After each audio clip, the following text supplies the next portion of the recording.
Text क्या था? Você tá um que não responde com मेरा बात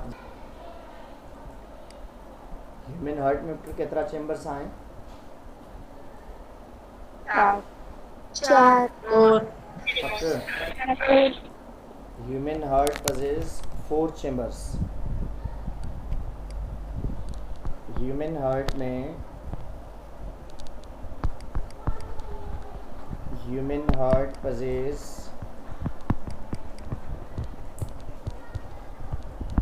4 चेंबर्स ऐं इन में 2 अपर आर्ट्रियम आहिनि। आर्ट्रियम ऐं 2 जेके लोवर आहिनि उहे वेंट्रिकल्स आहिनि। हाणे आर्ट्रियम ऐं वेंट्रिकल जे लिहाज़ सां पाण हिते पहुतासीं। सर स्लाइड बैक कजो। 4 चेंबर्स लिखियल आहे हुन में। हार्ट जा 2 साइड्स आहिनि। One is the right sides that possesses deoxygenated blood। Sir slide back कजो। बाबा उहे सर लाइट स्लाइड बैक कजो। हीअ ह्यूमन हार्ट में Slide. बाबा ये ही आहे न स्लाइड। ह्यूमन हार्ट possesses 4 जी चेंबर्स। सर ये 2 अपर आर्ट्रियम ऐं 2 लोवर जेके आहिनि उहे वेंट्रिकल आहिनि। अपर आर्ट्रियम ऐं लोवर वेंट्रिकल आहिनि। राइट साइड ते डीऑक्सीजनेटेड ऐं लेफ्ट साइड ते ऑक्सीजनेटेड ब्लड आहे। ऐं ह्यूमन हार्ट इंसान जी दिलि जेका आहे उहा छाजी ठहियलु आहे? मायोजेनिक आहे। मायोजेनिक आहे। मसल्स जी ठहियलु आहे। कहिड़ा मसल्स आहिनि? Cardiac muscles. कार्डियक मसल्स मौजूदु आहिनि। ऐं हार्ट जा 2 मथियां चेंबर्स आहिनि ही this one and this one. These both are known as a atrium. ऐं 2 हेठियां ही जेके आहिनि इन्हनि खे पाण छा चवंदा आहियूं? वेंट्रिकल्स चवंदा आहियूं। 2 upper are known as atrium and 2 lower are known as a ventricle। Atrium सां गॾु माना जेकॾहिं हिते ॾिसूं पाण फॉर एग्जाम्पल ही ह्यूमन हार्ट आहे त ह्यूमन हार्ट में हिते ॾिसंदा वञो हिन जॻह ते 2 ट्यूब्स कनेक्टेड आहिनि। हिकिड़ी खे पाण नालो ॾींदा आहियूं सुपीरियर वेन केवा। Superior vena cava and other one is known as inferior vena cava। superior vena cava किथां में ब्लड कलेक्ट करे थी? Collect from the upper body parts. माना मथां जेके हार्ट खां मथां पार्ट्स आहिनि उन्हनि खां ब्लड कलेक्ट करण जे लाइ पाण वटि कहिड़ी शइ मौजूदु आहे? Superior vena cava. ऐं हेठियां जेके आहिनि हार्ट खां लोअर पार्ट्स खां ब्लड कलेक्ट करण जे लाइ जेका रिस्पॉन्सिबल आहे इंफीरियर वेना केवा। ऐं ब्लड अची करे किथे किरे थो? इन आर्ट्रियम जे अंदरि। This is a deoxygenated blood. ऐं हिते ब्लड थो अचे this is known as a deoxygenated blood. ऐं हिन जॻह ते जेकॾहिं हिते सर तव्हांजी आवाज़ नथो। सर तव्हांजो आवाज़ नथो अचे। हाणे अचे थो आवाज़? यस तो हाणे अचे थो। हार्ट जो ही लेफ्ट साइड आहे इन लेफ्ट साइड ते ऑक्सीजनेटेड ब्लड हूंदी आहे हमेशह। हाणे इन लेफ्ट साइड ते जेके 2 ट्यूब्स हिते कनेक्टेड आहिनि उन्हनि खे पाण नालो ॾींदा आहियूं पल्मोनरी वीन चवंदा। Pulmonary Wien. तमामु जेके वीन्स आहिनि उहे डीऑक्सीजनेटेड ब्लड खणंदियूं आहिनि एक्सेप्ट पल्मोनरी वीन। तमामु वीन्स डीऑक्सीजनेटेड ब्लड खणंदियूं आहिनि सिवाइ पल्मोनरी वीन जे। ऐं हिते ब्लड अची करे किरे थो कंहिंमें लेफ्ट आर्ट्रियम जे अंदरि। लेफ्ट आर्ट्रियम खां वञे थो लेफ्ट वेंट्रिकल में। हाणे हितां खां ट्यूब्स निकिरंदा ईअं। हितां खां ट्यूब्स निकिरंदा। हाणे हिकिड़ी ट्यूब जेका आहे 3 ट्यूब्स निकिरंदियूं आहिनि हितां। कहिड़ियूं कहिड़ियूं 3 निकिरंदियूं आहिनि? हिकिड़ी खे चइबो आहे कैरोटिड ऐं ॿी खे चइबो आहे सिस्टमेटिक ऐं टी खे छा चइबो आहे? कोरोनरी। माना जेका हार्ट जे वाल्स के ब्लड सप्लाई करे थी उनखे पाण छा चवंदा आहियूं coronary artery. One is the carotid that carry blood towards the upper body part. Other one is the systematic that carry towards the lower body part. And third one is the coronary artery that carry blood towards the walls of the heart. माना heart जा जेके Waals आहिनि उन्हनि खे blood केर थो supply करे. हीअ ॾिसंदो हिते हीअ हार्ट आहे. हितां खां फॉर एग्जाम्पल 3 ट्यूब्स निकिरनि थियूं हीअं. इन मां हिकिड़ी ट्यूब जेका आहे ब्लड हार्ट जे वाल्स खे सप्लाई करे थी. हार्ट जूं जेके वाल्स आहिनि उन्हनि खे ब्लड सप्लाई करे थी. हीअ हार्ट वाल्स आहिनि फॉर एग्जाम्पल. इन्हनि खे जेके ब्लड सप्लाई थिए थी छो जो हार्ट जी जेका वाल आहे that made up of blood living cells. त उन में जेके आर्टरीज़ आहिनि उनखे पाण कोरोनरी आर्टरीज़ चवंदा. माना हार्ट जी वाल खे जेका ब्लड सप्लाई करे थी उनखे छा था चऊं कोरोनरी आर्टरी. ऐं अपर बॉडी पार्ट ॾे ब्लड जेका खणे थी उहा carotid. This is carotid and this one is the systematic. ऐं इनखे पाण चवंदा ही कोरोनरी आर्टरी आहे. कोरोनरी आर्टरी आहे.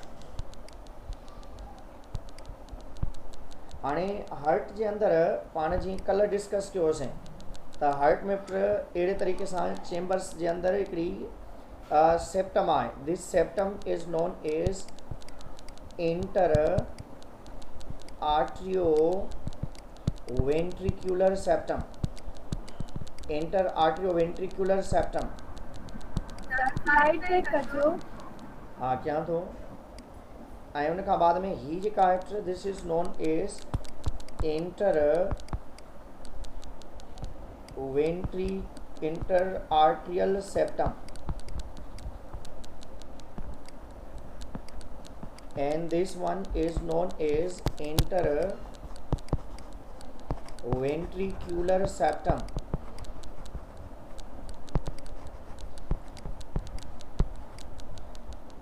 ही वारी केड़ी स्लाइड में क्या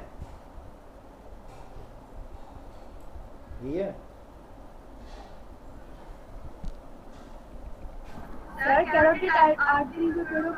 carotid artery carry blood towards the upper body parts. Heart खां मथां जेके पार्ट्स आहिनि उनखे ब्लड कैरोटिड सां मिलंदी आहे. ऐं हार्ट खां जेके हेठि वारा पार्ट्स आहिनि उन्हनि खे ब्लड सिस्टमेटिक जी मदद सां हार्ट जी जेका वाल आहे उनखे blood by the help of coronary artery मिले थी. कैरोटिड कोरोनरी सिस्टमेटिक 3 वॾियूं आर्टरीज़ आहिनि. सभ खां वॾी आर्टरी खे एओटा चइबो आहे. नॉर्मल आर्टरीज़ जे लाइ पाण वर्ड यूज़ कंदा आहियूं आर्टरीज़. सभ खां नंढड़ियूं जेके आर्टरीज़ हूंदियूं आहिनि उन्हनि खे आर्टियोल्स चइबो आहे. हाणे हिते ॾिसंदो त हीउ जेको राइट आर्टियम आहे इहो वधीक इम्पॉर्टेंट आहे because it control the heart contraction and relaxation. Heart जी जेका कंट्रैक्शन रिलैक्सेशन आहे उहा राइट आर्टियम में कंट्रोल थींदी आहे. हाणे इन जॻह ते हिते ॾिसंदो पुटु हिते हिकिड़ी ॿी शइ अवेलेबल आहे. हिते इन जॻह ते वाल्व्स अवेलेबल आहिनि. लेफ्ट साइड ते जेका वाल अवेलेबल आहे उनखे पाण चवंदा बाइकस्पिड वाल.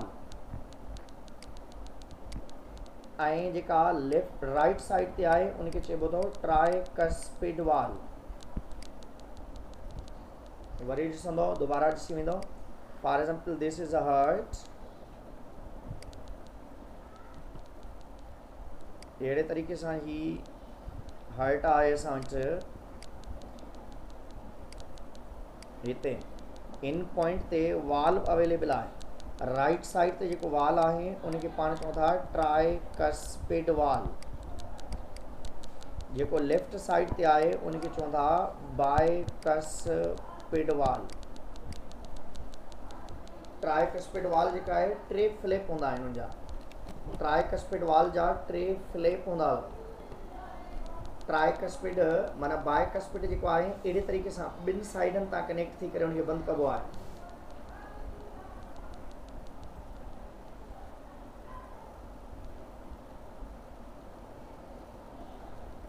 बाबा रिमूव कोन पियो कयां. हार्ट जूं फिगर्स ठहियल आहिनि सभु. सादिया तव्हांखे इशू थिए थो. एरोटिक आर्टरी बे हूंदी आहे। एरोटिक सिस्टमेटिक खे बि चइबो आहे। एरोटिक पुट सिस्टमेटिक खे चइबो आहे।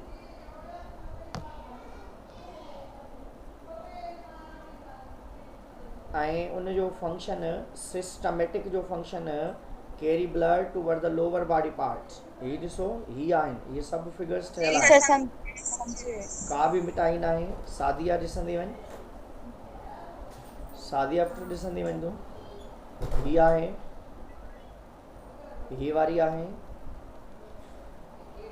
ही आहे, ही आहे, ही आहे, ॾिसो हाणे ही राइट साइड आहे, राइट साइड ते ट्राइकस्पिड वाल्व आहे ऐं ही लेफ्ट साइड आहे। ट्राइकस्पिड ऐं बाइकस्पिड जो मतिलबु छा आहे उहो ॾिसंदो।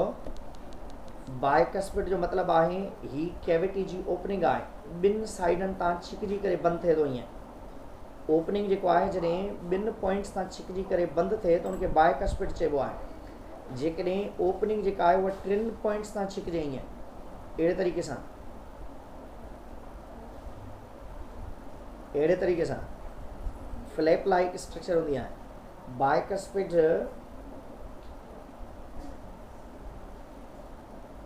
मां ॾेखारियां थो, तव्हां स्क्रीनशॉट भले कढी वठिजो, छो जो मां डिलीट न आहिनि कया आई, सभु अवेलेबल आहिनि। जॾहिं डिलीट कंदुसि तव्हांखे ॿुधाईंदुसि।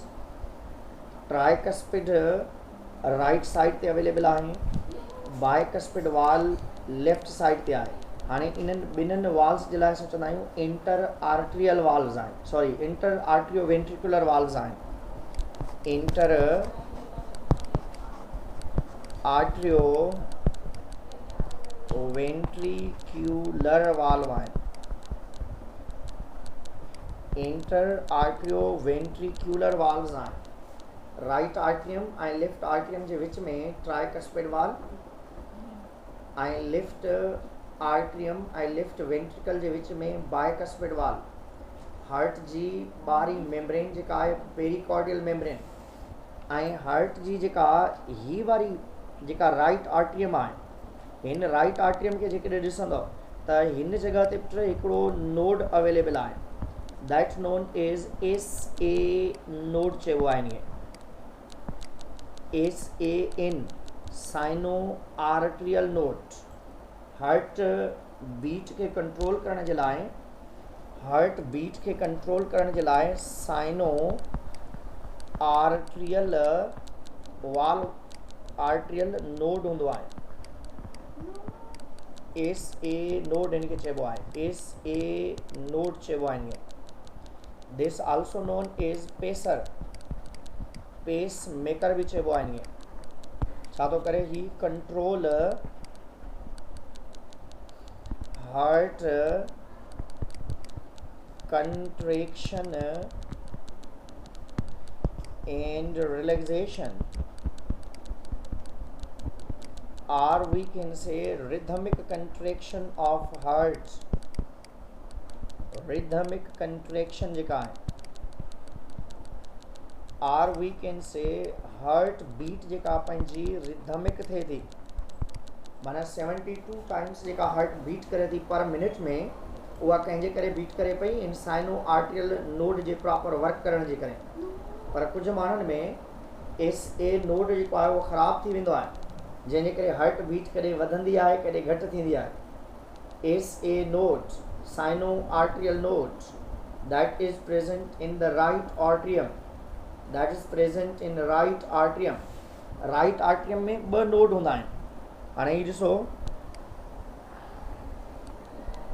ही दिल पाकिस्तान आहे, हार्ट आहे, इन में हिन पॉइंट ते हिकिड़ो ही नोड आहे।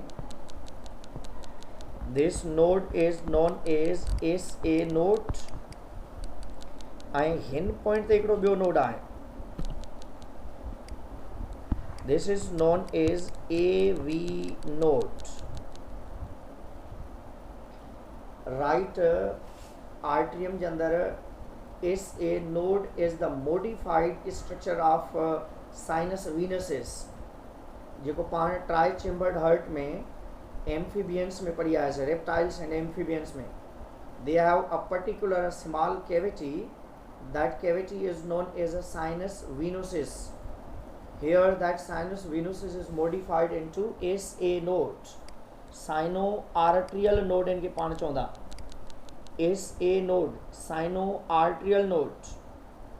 ऐं इहो सर node इनजो किथे कमु available छा आहे आहे? राइट आर्ट्रियम में जी पुट सर इनजो कमु छा आहे? ही पेसर आहे pacemaker are. Valves are responsible for the backward flow prevent veins towards the blood खणा ईंदा आहिनि ऐं arteries away from the blood खणी ईंदा आहिनि पाण अचूं था इन ते अचूं था arteries छा आहिनि veins छा आहिनि capillaries छा आहिनि पर हार्ट खां जॾहिं ब्लड पंप थिए थी त ॿाहिरि जॾहिं वञे थी तव्हांजे डिफरेंट बॉडी पार्ट्स ॾे त आर्टरीज़ जी मदद सां हार्ट ॾे जेकॾहिं ब्लड खणिजी थो अचे त उनखे पाण नालो था ॾियूं त वेन्स जी मदद सां valves are responsible for the backward flow prevent इन जो मतिलबु इहो आहे हीउ ॾिसंदो त हितां खां हिन पॉइंट ते माना ब्लड हेठि वञी सघे थी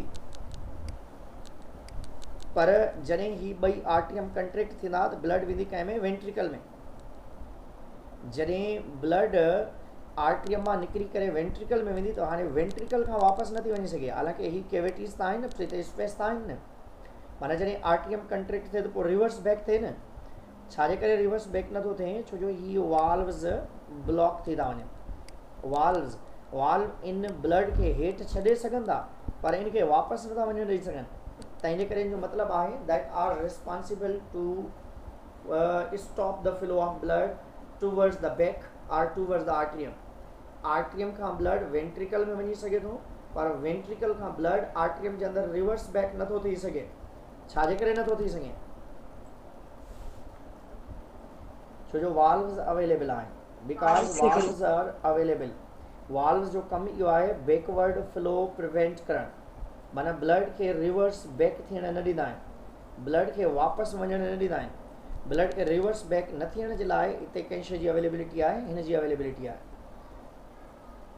हाणे हिते ॾिसंदा वञो इन जॻह ते हार्ट जो मैकेनिज़म कीअं हूंदो आहे mechanism of heart contraction and relaxation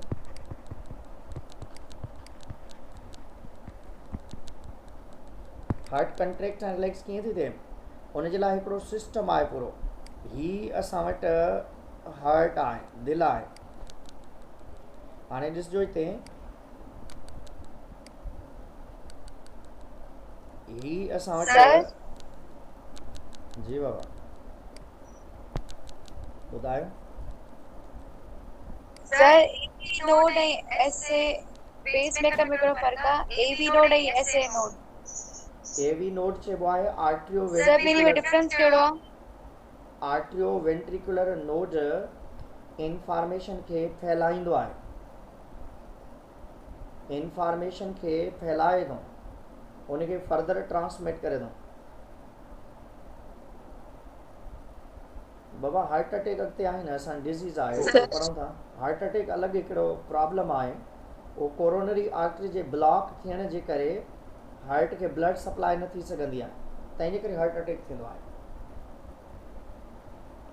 heart attack right side ji sir heart जो राइट साइड वाली टे कस्प आहिनि जॾहिं लेफ्ट साइड में ॿ आहिनि सर कोई रीज़न छा आहे इनजो जी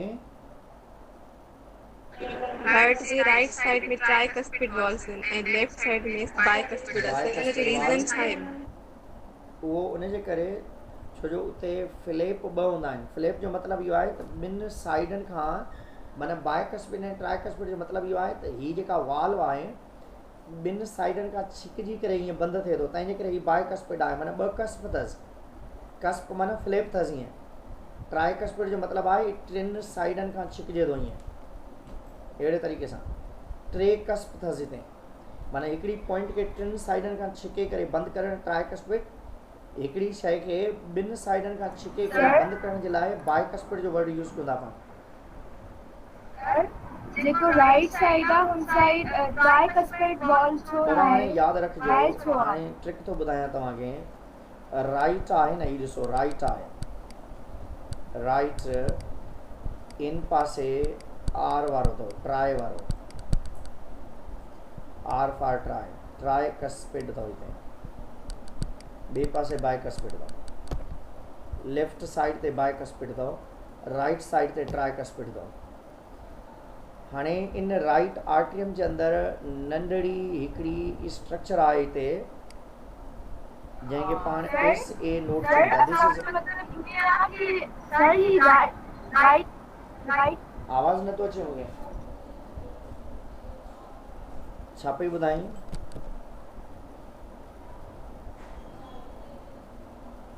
बाबा केरु पई ॻाल्हाए, मूंखे ॿुधाए सही मां हुनजी ॻाल्हि जवाबु ॾियांसि न। शिफा बलोच जी। लेफ्ट में ट्राई वारो छो न आहे? लेफ्ट साइड ते बाइकस्पिड, राइट साइड ते ट्राइकस्पिड। हाणे ही आहे एस ए नोट। हाणे इन एस ए नोट खां इंफॉर्मेशन थी वञे A V note.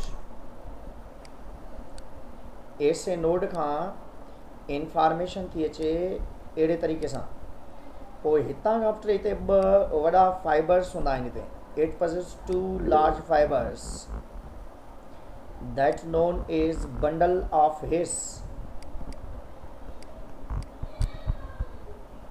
Bundle of His।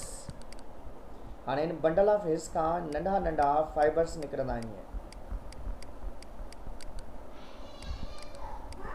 These are the Purkinje fibers। Purkinje fibres इनके चइबो आहे। ऐं उन खां बाद में अंदरूनी इन मेम्ब्रेन जी जेका सेंट्रल ही कैविटी आहे,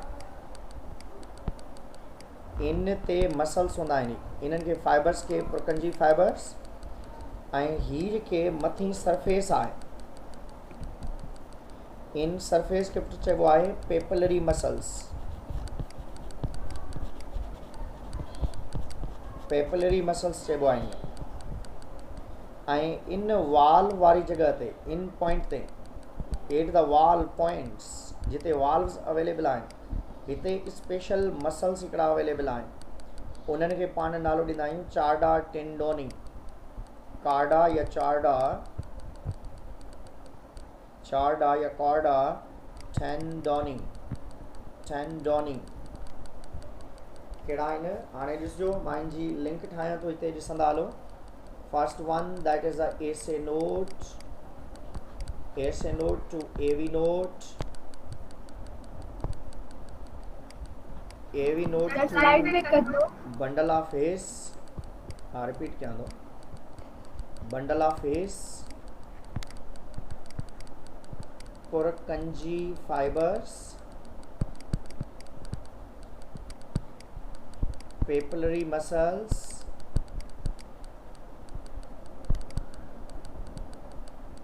and next one that are the chorda tendoni,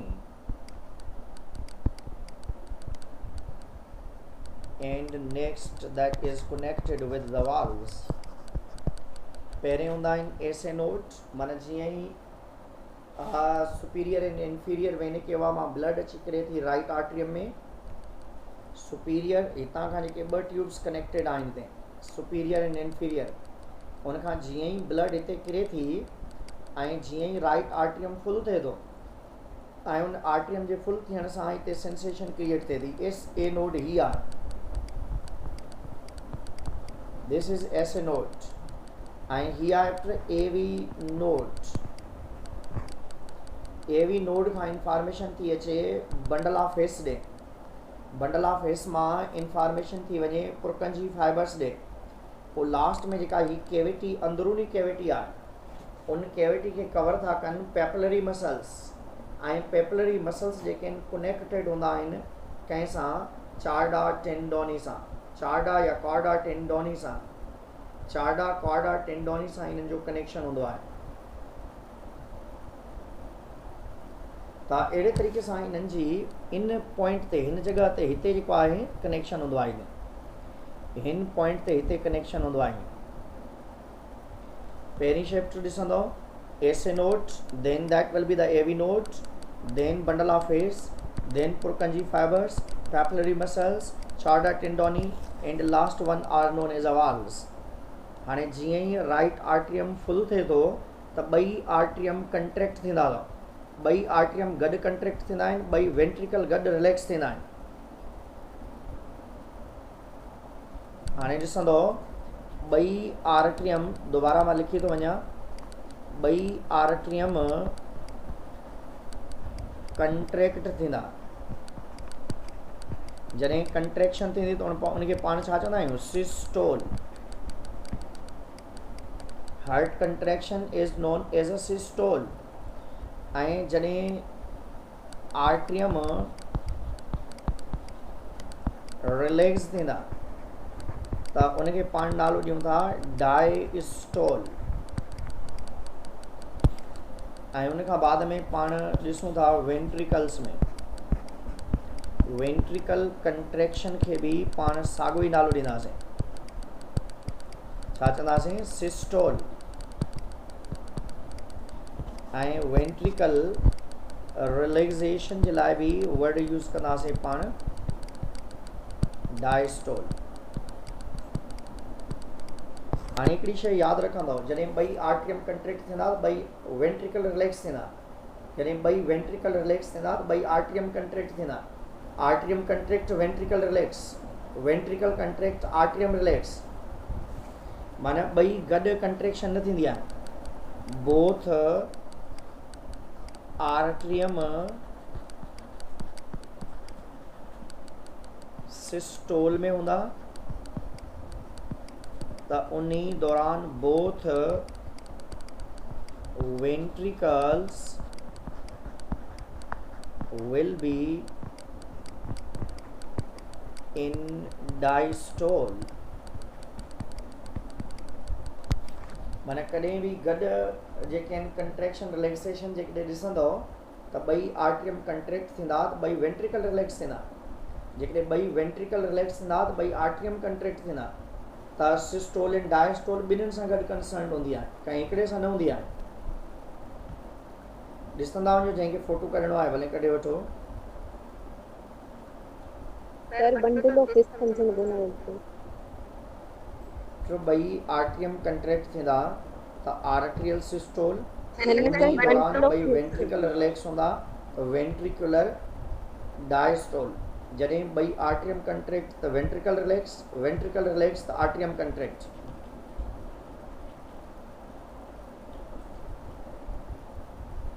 confusion आहे पुछी वठो बंडल ऑफ हिस समझो न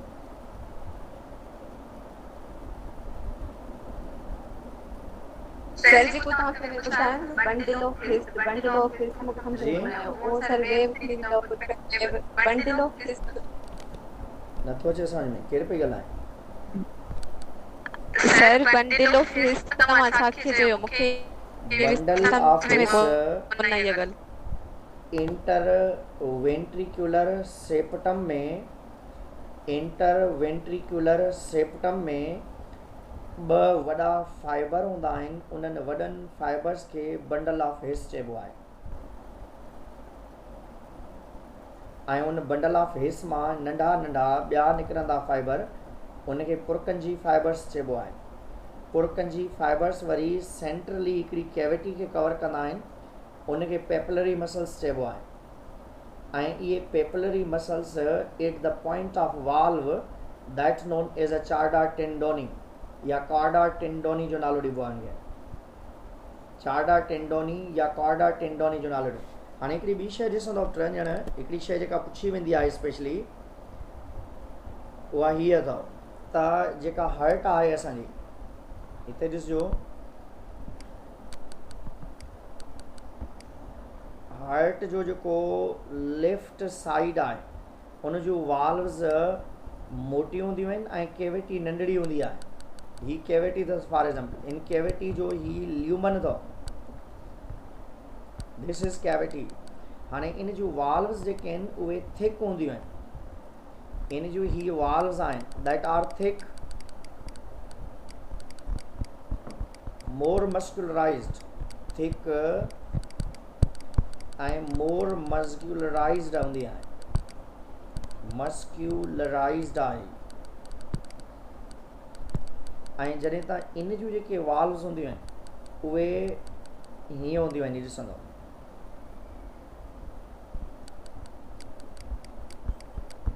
हीअ छा आहिनि, अहिड़े तरीक़े सां आहिनि, इन जूं वाल्व्स थिन आहिनि, कैविटी लार्ज आहे ऐं इन जो ल्यूमन स्मॉल या शॉर्ट आहे। ठीकु आहे, ॾिसी वठो, काशे पुछणी आहे पुछी वठो।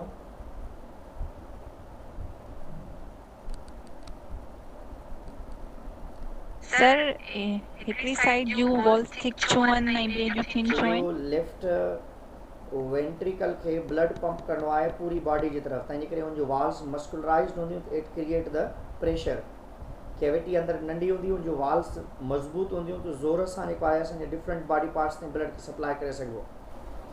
ऐं राइट साइड जो जेको वेंट्रिकल आहे उनखे सिर्फ़ु हिकिड़े ऑर्गन खे ब्लड सप्लाई करणी आहे, that are the lungs. Lungs जेके आहिनि, हाणे इन्हनि मां कहिड़ी शइ कीअं ओरिजिनेट थिए थी उहो ॾिसिजो, छो जो पुछंदा आहिनि कॾहिं कॾहिं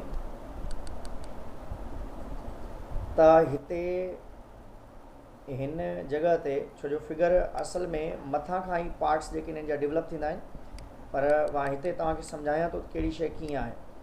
हितां खां इन राइट साइड ते इंफीरियर ऐं सुपीरियर वेने केवा आहिनि, ऐं हिन साइड ते हिते पल्मोनरी वेन आहे, ऐं हितां खां जेके ट्यूब्स निकिरनि थियूं, जीअं पहिरें बि पाण पढ़ी आयासीं, पर हीअ ट्यूब्स मथे खां निकिरंदी अथव, हिन पॉइंट तां, हितां खां, हीअ तव्हांखे ॿुधाइण जे लाइ मां सम्झायां पियो त हिकिड़ी carotid systematic are also known as aortic and coronary,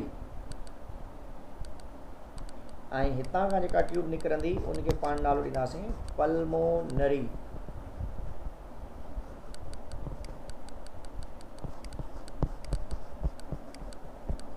हाणे तव्हां यादि रखंदव त राइट आर्ट्रियम सां कनेक्शन जेको हूंदो इंफीरियर ऐं सुपीरियर वेना जो, ऐं लेफ्ट आर्ट्रियम सां कनेक्शन हूंदो पल्मोनरी वीन जो।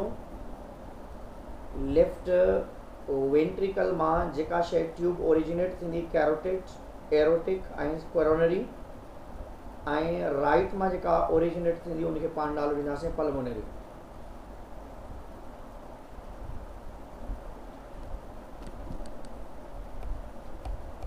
ठीकु आहे बाबा, इनखे पढ़ी अचिजो, एतिरो ई पढ़ूं था अॼु। सर ये वरी रिपीट कजो। कहिड़ो वरी रिपीट कयां? सर ये लास्ट वारी स्लाइड। ही तव्हां यादि रखंदव त ही जेको राइट आर्ट्रियम आहे, this is a right atrium and this one is a left atrium.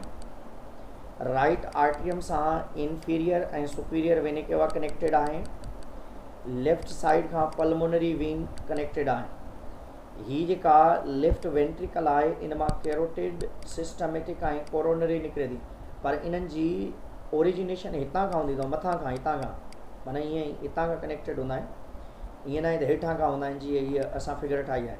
हीअ सिर्फ़ु तव्हांखे ॿुधाइण जे लाइ चवां पियो त हितां खां कहिड़ियूं शयूं जेके हितां खां ओरिजिनेट थियूं। हीअ ॾिसो, हीअ फिगर जीअं तव्हांजी हिते ठहियलु आहे, हीअ वारी, हितां खां मथां खां ई, माना हितां खां ही चेंबर ही कनेक्टेड हूंदियूं आहिनि, हीअं निकिरंदियूं सभु ट्यूब्स मथां खां ई आहिनि। ही कोरोनरी, ही सुपीरियर वेने केवा ॿुधायल अथव, राइट आर्ट्रियम आहे, कोरोनरी वीन आहे, राइट वेंट्रिकल आहे, इंफीरियर वेने केवा, हेठां खां ब्लड खणी थी अचे हिते। ही एओर्टा आहे, पल्मोनरी आर्टरी आहे, पल्मोनरी वीन आहे, लेफ्ट आर्ट्रियम, कोरोनरी, इहे जेके आहिनि हिते अवेलेबल आहिनि। ठीकु आहे हितां खां सुभाणे टेस्ट में चैप्टर 14 रखंदासीं ॿियो कुझु इश्यूज़ आहिनि उनजे करे